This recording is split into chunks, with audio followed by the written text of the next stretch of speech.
যে জিনিসটা প্রথমেই চিন্তা করবেন সেটা হচ্ছে যে আপনি যদি কোনো ব্যবসা করেন প্রতিদিনই আপনার লাভ হবে না, প্রতি মাসে লাভ হবে না, লাভ লস হিসাব করেই আমাদের ব্যবসা চলে। তা আমরা শেয়ার বাজারে যে কোম্পানিগুলোর শেয়ার কিনতেছি ওগুলাও এরকম। তার মানে শেয়ার বাজারে একটা শেয়ার কেনার মানে হচ্ছে একটা কোম্পানির অংশীদারিত্ব আপনি কিনতেছেন। এখন কোম্পানিটা যদি ফান্ডামেন্টালি সবকিছু ভালো থাকে, সবকিছু থাকে, দিন শেষে আপনারা সে ইনকাম করে দিবেই। আর পাশাপাশি যদি আপনার ডিমান্ড ভালো হয়, সবকিছু থাকে, তাহলে আপনার ক্যাপিটাল গেইন হিসাবে শেয়ারের দামটাও কিন্তু বৃদ্ধি পাবে। তো এই জন্য আমরা ফান্ডামেন্টাল অ্যানালাইসিস গত ক্লাসে যেটা করছি সেটার পাশাপাশি এইটাও এডিশন করে নেই। প্রথমেই হচ্ছে আপনি যে কোম্পানি বা যেই ক্ষেত্রে ব্যবসা করতে চান আগে নিজের পছন্দ মতো ব্যবসাটা আপনি নিজের মতো করে চুজ করবেন।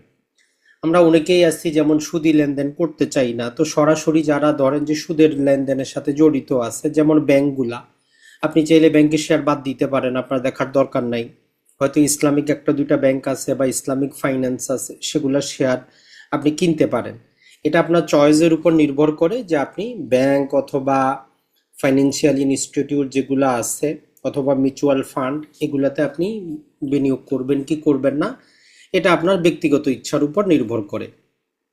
তো আমরা বলবো যে আপনি যদি এগুলো বাদও দেন তেমন কোনো সমস্যা নেই, আপনি চাইলে ব্যাংকিং সেক্টরটা, এটা ছাড়া যে ইন্স্যুরেন্স সেক্টর আছে, এটা ছাড়া ফাইন্যান্সিয়াল ইনস্টিটিউট যেগুলো আছে, এই তিনটা সেক্টর আপনি বাদ দিতে পারেন।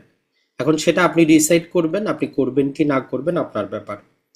তাহলে ব্যবসা নির্বাচন করার ক্ষেত্রে আপনার ব্যক্তিগত পছন্দ থাকতে পারে, ওই পছন্দের দিকে যাবেন, অপছন্দও থাকতে পারে, ওইটা আপনি বাদ দিবেন। তাহলে যে ব্যবসার মধ্যেই আপনি দেখবেন যে কিছুটা স্থিতিশীলতা আছে। এখন আপনি বলবেন যে ভাই আমি কি করে বুঝবো কোন ব্যবসাটা স্থিতিশীল ব্যবসা। এখন এইটা যদি আমরা আমাদের কমন সেন্সটা প্রয়োগ করি দেখবেন যে আপনার যেমন আপনি টাকা থাকুক অথবা না থাকুক, আপনার রোগ হইলে ওষুধ কিনতে হয়, কিছু করার নাই। আপনার ডেইলি প্রতিদিন আপনি কি করেন, আপনার কিছু হ্যান্ড ওয়াশ আছে, সাবান আছে, এগুলা প্রতিনিয়ত চলতেই আছে, আপনি ধনী হইলেও কিনেন, গরিব হইলেও কিনেন।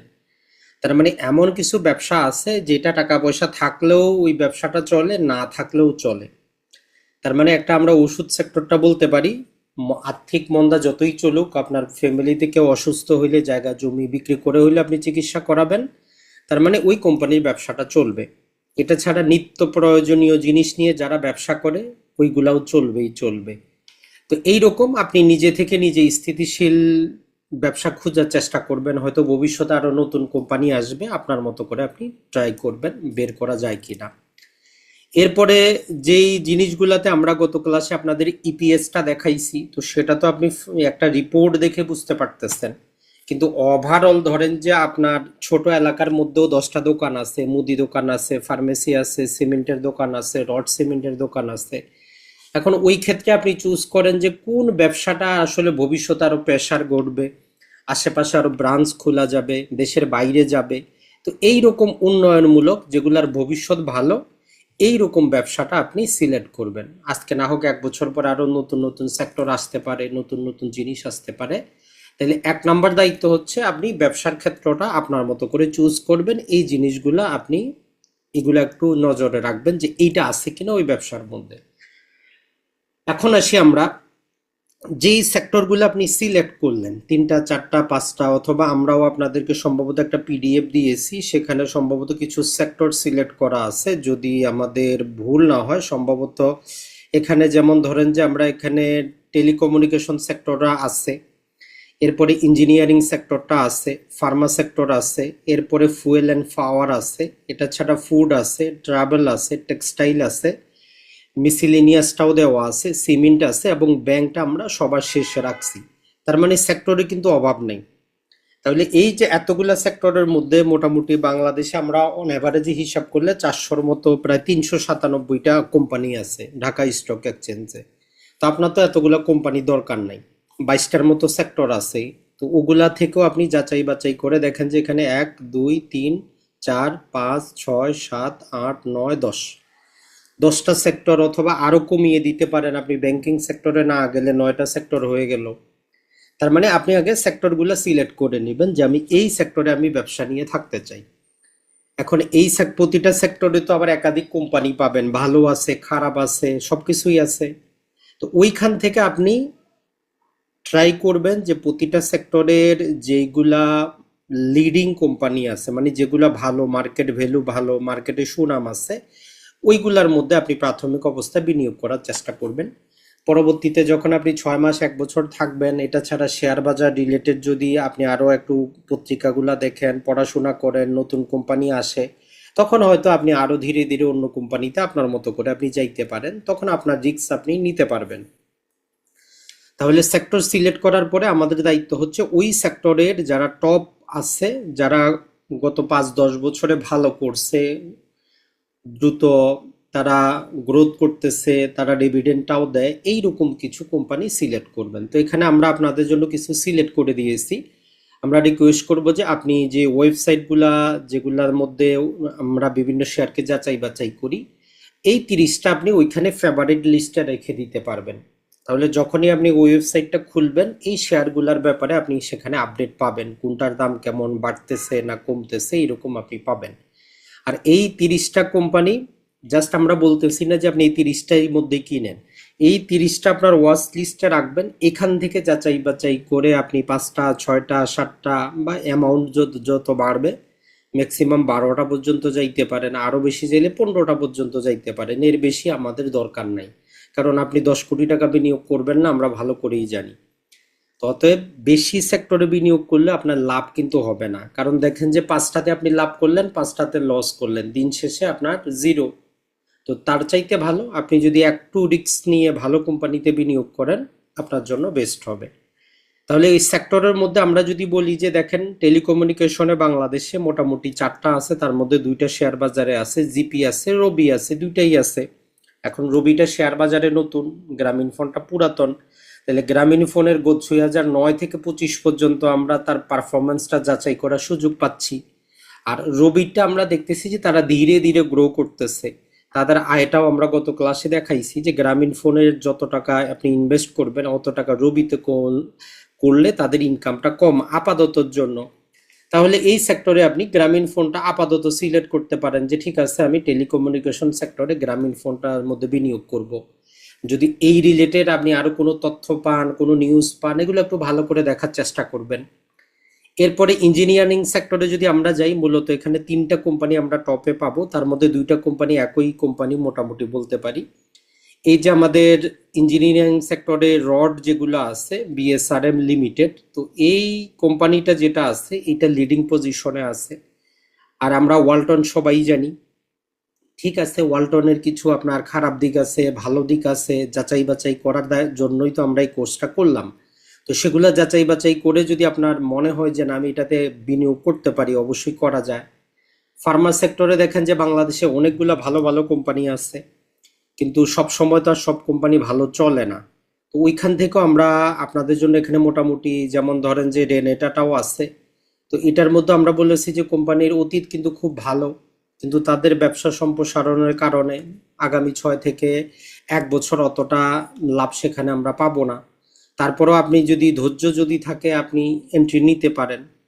এরপরে স্কোয়ার ফার্মাটা, তো এটা বর্তমানে সবচেয়ে লোয়েস্ট দামে চলতেছে, একটা ব্লু চিপ কোম্পানি হিসাবে আপনি চাইলে কিনতে পারেন। ইবনে সিনাটাও আছে, এটা ছাড়া একমি ল্যাব আছে, আর হচ্ছে যে মেরিকো। এখন এইগুলার মধ্যে আপনি যেইটা আপনার কাছে ভালো লাগবে বা আপনি নিজেও একটু বোঝার চেষ্টা করবেন, যে কোনো একটাতে আপনি বিনিয়োগ করতে পারেন অথবা 2টাতে করেন। তো এইরকম প্রতিটা সেক্টরের আমরা নামগুলো এখানে দিয়েছি। তো এখান থেকে আজকের ক্লাসে আমরা 2টা বা 3টা আপনাদেরকে বলে দিব যে এইভাবে আপনি একটু খোঁজার চেষ্টা করবেন, অথবা ধীরে ধীরে পরবর্তীতে আমরাও আপনাদেরকে দেওয়ার চেষ্টা করব যে এই কোম্পানিগুলো আর কি কি ব্যবসা করতেছে। তো তাহলে আমাদের জন্য বুঝতে সুবিধা হবে যে আমি যে এত টাকা বিনিয়োগ করলাম, কোম্পানিটা কি করে, এটাই হচ্ছে মূল জিনিস। তাহলে আমাদের মূল যে জিনিসটা আসলো সেটা হচ্ছে যে আমরা যেই সেক্টরের ক্ষেত্রে বিনিয়োগ করব, ওই সেক্টরের টপ ভালো কোম্পানিগুলো দেখার চেষ্টা করব। এখন অন্য কোনো সেক্টরেও যদি আপনি যান, সেক্ষেত্রেও ওই জিনিসটা আপনি করবেন। যেমন আমরা সিমেন্ট সেক্টরের কথা বলছি যে অন অ্যাভারেজে সিমেন্ট সেক্টর বাংলাদেশে বর্তমানে যেভাবে চলতেছে, এভাবে বিনিয়োগ করলে আপনি দিন শেষে লাভ পাবেন না, কারণ দ্রব্যমূল্যের ঊর্ধ্বগতি, তাদের নর্মাল সেল।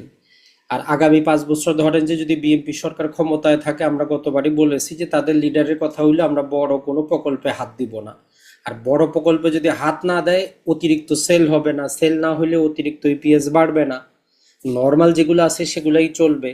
তার মানে আপনি যদি বিপুল পরিমাণ লাভের আশা করেন সিমেন্ট সেক্টর থেকে আপাতত আপনার দূরে থাকতে হবে। কিন্তু আপনি যদি নর্মাল গ্রোথের চেষ্টা করেন আপনি করতে পারেন। আবার আমরা এটাও বলছি যে হঠাৎ করে যদি কোনো কোম্পানি তারা দেশের বাইরে এক্সপোর্ট করতে পারে, অনুমতি পায়, তখন আবার ভাগ্যটা অন্য হয়ে যাবে। তো এই জন্য এই রিস্ক জিনিসগুলো আমাদের একটু মাথায় রাখতে হবে। যে কোনো সেক্টর যখন আমরা সিলেক্ট করব, কোম্পানিটা সিলেক্ট করব, তাহলে আমরা ওই সেক্টরের ভালো কোম্পানিটা নিব, মার্কেট লিডার আছে সেটা নেওয়ার চেষ্টা করব, এবং যেটার ভবিষ্যতে থাকবে, এমন না যে 2 বছর পরে বন্ধ হয়ে যাবে, বা যে কোম্পানিটার ভেজাল চলতেছে।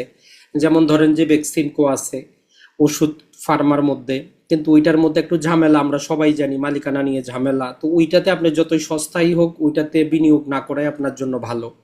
কারণ একটা জায়গা যেমন যেখানে ধরেন যে ভাই বোনের মধ্যে দ্বন্দ্ব চলতেছে, প্রতিদিন মারামারি হয়, তো জায়গাটা যতই সস্তা হোক আপনি যাবেন না ওইখানে মারামারির মধ্যে। তো এইরকম কিছু কোম্পানি আপনি বাইরে থেকে নিউজ পাবেন যে এখানে গন্ডগোল চলতেছে, অতএব যত সস্তাই হোক যত ভালোই হোক আপাতত দূরে থাকাটাই সবার জন্য ভালো। এরপরে যেটা হচ্ছে যে এই যে কোম্পানিগুলা যেগুলার এগুলার ম্যানেজমেন্ট সম্পর্কে আপনার একটু ধারণা যদি আপনার থাকে তাইলে ভালো। এখন এই ধারণা আপনি একদিনে কিন্তু পাবেন না, যে কোন কোম্পানিটার ম্যানেজমেন্ট কারা আছে, তাদের অতীত ইতিহাস কি, তাদের নামে কোনো মামলা আছে কিনা, কোনোবার জেল খাটছে কিনা, দুর্নীতির অভিযোগ আসছে কিনা। তো আপনি যখন ওই 30টা থেকে 10টা বা 5টা কোম্পানি নিয়ে আসবেন তখন কিন্তু আপনি খুঁজে বের করতে পারবেন। তাই এই যে আমি যে কোম্পানি বা যে গ্রুপের মধ্যে বাংলাদেশে বেশিরভাগই দেখবেন যে বড় বড়, যদি মাল্টি ন্যাশনাল কোম্পানিগুলো বাদ দিয়ে প্রতিটাই পারিবারিক কোম্পানির মতো বলতে পারি। যেমন ধরেন যে স্কোয়ার কোম্পানিটাও বলতে গেলে একটা পারিবারিক কোম্পানি থেকে বড় হয়েছে, টোটাল কন্ট্রোলটা এখনো ওই পরিবারের মধ্যেই। বিএসআরএম রডটাও একটা পারিবারিক কোম্পানির মধ্যেই আছে, এই ওয়ালটনটাও একটা পারিবারিক কোম্পানির মধ্য থেকেই বড় হয়ে আসছে। তো একটু পত্রিকায় খোঁজ নিলেই কিন্তু আপনি তাদের ইতিহাস বা কোনো দুর্নীতি মামলা প্রতারণা এগুলা হয়েছে কিনা জানতে পারবেন। তো এটার জন্য সময় লাগবে, একদিনে পারবেন না। তবে এইটা সম্পর্কে যদি আপনার ধারণা থাকে তাইলে আপনি নিশ্চিন্তে বিনিয়োগ করতে পারেন, কারণ আপনি দিন শেষে জানেন যে কোম্পানিটা আজকে না হোক কালকে ভালো করবেই। তাহলে এই 3টা জিনিস আগে মাথায় নিবেন। আশা করি যে আগামী 1 বছর 2 বছর 5 বছরে বাজারে আরো নতুন অনেক কোম্পানি আসবে। তো তখন আপনি নিজেরটা নিজেই তার জিনিসটা বুঝতে পারবেন যে এই কোম্পানিতে আমি কিনবো না বিরত থাকবো।